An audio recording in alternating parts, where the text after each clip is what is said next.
breaking news sa isinagawang magkasunod na malalaking airstrike ng Amerika sa puwersa ng Houthis ng Yemen. Maliban sa mga 53 na mga nasawi, meron pa palang maraming mga leaders ng Houthi ang nasawi. Noong una ay wala pang iniuulat na marami palang mga senior leaders ng Houthi ang nasawi sa airstrike ng Amerika.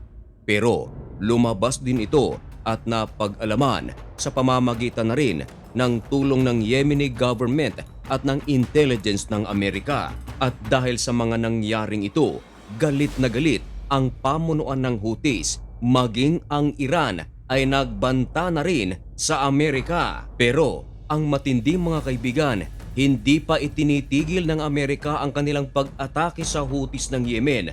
Gaya ng ipinangako ni President Donald Trump, magpapatuloy raw ito hanggang sa huminto ang Houthis sa kanilang pang-aatake sa mga barko na dumadaan sa Red Sea at Gulf of Aden. Yan ang ating pag-uusapan sa videong ito.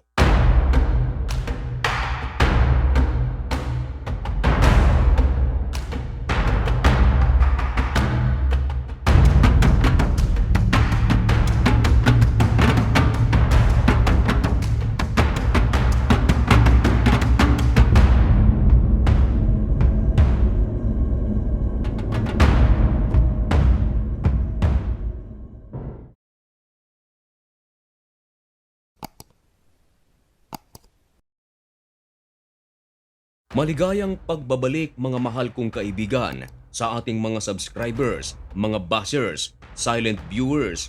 Kumusta kayong lahat? Ngayon ay March 18, 2025. Isa na namang napakainit at napakabagong balita ang ating ihahatid sa inyo. Ito ay tungkol sa kasalukuyang nangyayaring giyera sa pagitan ng Amerika at ng puwersa ng Houthis na nasa Yemen na sinusuportahan ng bansang Iran. Ang ating ibabalita mga kaibigan ay ang malagim na nangyari sa mga senior leaders ng Houthi dahil lingid sa kaalaman ng karamihan ang isinagawang airstrike ng Amerika sa Houthis ng Yemen. Nagresulta pala ito ng pagkasawi ng mga senior officials ng Houthi. Bago yan mga kaibigan, i-fact check muna natin ito sapagat sa channel ito, hindi tayo maglalabas ng balita na walang source at walang katotohanan. Kinumpirma ito ng ABC News na sa naturang airstrike ng Amerika, multiple Houthi leaders ang nasawi. Take note mga kaibigan, plural ang ginamit ng ABC News, leaders. Ibig sabihin, hindi iisa, kundi marami. At ganun din ang sinasabi ng The Guardian, magkaparehas lang sila ng iniuulat. At eto pa, pinatotohanan din ito ng The Jerusalem Post. Kinumpirma nito na ang airstrike ng Amerika nag-eliminate sa Houthi leaders. At ganun din ang Al Jazeera na medyo kampi sa Houthis at medyo may pag-aantay-Amerika at Israel ay ganun din ang sinasabi. Siguro naman ay naniniwala na kayo na talagang ang airstrike ng Amerika nitong nakaraang araw at nagpapatuloy pa mga kaibigan. Talagang pumitil ito ng hindi isa kundi maraming mga senior officials ng Houthis. Baka isa sa inyo ang magtatanong bakit sunod-sunod ang isinasagawang airstrike ng Amerika sa Houthis ng Yemen. Ganito kasi mga kaibigan, isang beses lang sana umatake ang Amerika mga kaibigan.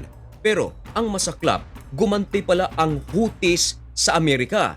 Mayroong mga aircraft carrier ng Amerika ang tinarget ng Houthis gamit ang kanilang ballistic missiles at kanilang drones. Kaya ang Amerika ay gumawa agad ng ibang pag-atake. Meron na ring mga iba't ibang pag-ataking ginagawa ang Houthis, hindi lang sa Red Sea mga kaibigan, kundi maging sa lupain. Tinarget na rin pala ng Houthis ang Israel kaya lang hindi ito nagtagumpay. At inamin mismo ng Houthis na ang kanilang ginawang pag-atake gamit ang kanilang mga missiles, ito ay paghihiganti sa ginawang pag-atake ng Amerika sa kanila. Kaya mga kaibigan, pagulo ng pagulo ang nangyayari ngayon sa Yemen. Ito ay sa pagitan ng Amerika at ng Houthis. Maraming mga nagsasabi na baka ito pa ang pagsimulan ng isa pang malakihang giyera sa lugar. Dahil medyo nangingialam na rin ang Iran na supporter ng Houthi. Maging ang Russia mga kaibigan ay nagsalita na rin. Ang sinasabi ng Iran mga kaibigan, gaganti ito dahil sa isinagawang pag-atake ng Amerika. Bagaman ang Russia ay hindi gaanong harsh ang kanilang binibitawang mga salita at nagre-request lamang ito sa United States of America at Houthis na mag-usap upang magkaroon ng kapayapaan. Pero ayon sa mga eksperto, hindi dapat magpakampante ang Amerika dahil alam ng buong mundo na ang Iran at Russia ay magkaibigan. Kaya lang magkaiba ang nangyayari ngayon sapagat ang Amerika ay tila nagiging kaibigan ng Russia kaya siguro hindi marahas ng mga salita ang binibitawan ng Russia. Hindi katulad noong panahon pa ng nakaraang pangulo nito na si Joe Biden. Nagsalita na ang National Security Advisor ni President Donald Trump at kinumpirma nito na marami nga sa mga senior officials ng Houthi ang nasawi at binatikos pa ng husto ang Iran. Ayon sa National Security Advisor ni Trump, hindi raw magkakaroon ng tapang ang Houthis, hindi raw magkakaroon ng mga armas upang gamiting pang-atake ang Houthis kung hindi raw ito sinusuplayan at sinusuportahan ng Iran. Ang Houthis mga kaibigan ay itinalaga na ng Amerika bilang terrorist group. Of course, marami rin ang hindi tumatanggap dito. Pero ang iginigiit ng Amerika, sa daming mga bansa na dapat suportahan ng Iran, bakit ang kanilang susuportahan ay mga terrorist? Sa pagpapaliwanag pa ni Waltz mga kaibigan na ang isinagawang airstrike ng puwersa ng Amerikano ay kakaiba raw ito sa mga airstrike na isinagawa sa panahon ni Joe Biden. Di hamak na mas malawak at deadly raw ang ginawang airstrike ng puwersa ng Amerikano sa utos na rin ni President Donald Trump. Hindi raw katulad sa mga pag-ataking ginawa sa panahon ni Joe Biden sapagat ang naturang mga pag-atake ay meron pang pag-agam-agam.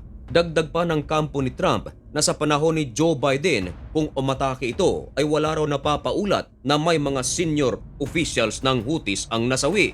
Pero ngayon, marami raw. Ipinaliwanag din ng kampo ng Amerika na hindi raw sila basta-bastang umaatake. May reason daw sila kung bakit nila ito isinagawa.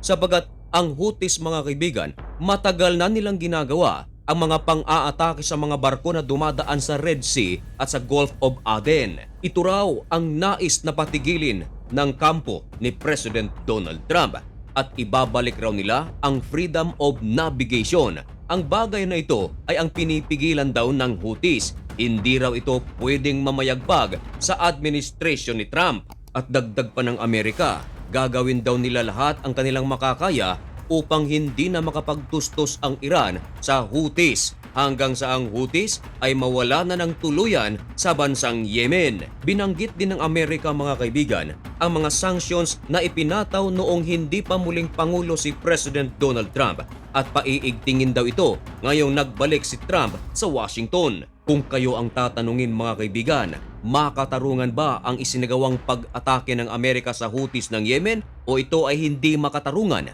Ipaalam ang inyong mga komento dyan sa comment section at abangan lamang ang mga pinakabagong kaganapan o update sa pagitan ng Israel, Amerika, Houthis, Iran, Middle East at saan mang panig ng mundo. Dito lang sa Usapang Banal. Kaya para maging updated ka, baka naman pwedeng makahingi ng kaunting pabor, isubscribe mo na ang napakaliit nating channel na ito. Sa lahat ng aking mga kababayan na narito sa Pilipinas, Luzon, Visayas at Mindanao, shout out sa ating mga OFW dyan sa Israel, sa Lebanon, sa Saudi Arabia, sa Amerika at sa iba't ibang panig ng mundo. May God bless you and thank you so much for watching. Goodbye.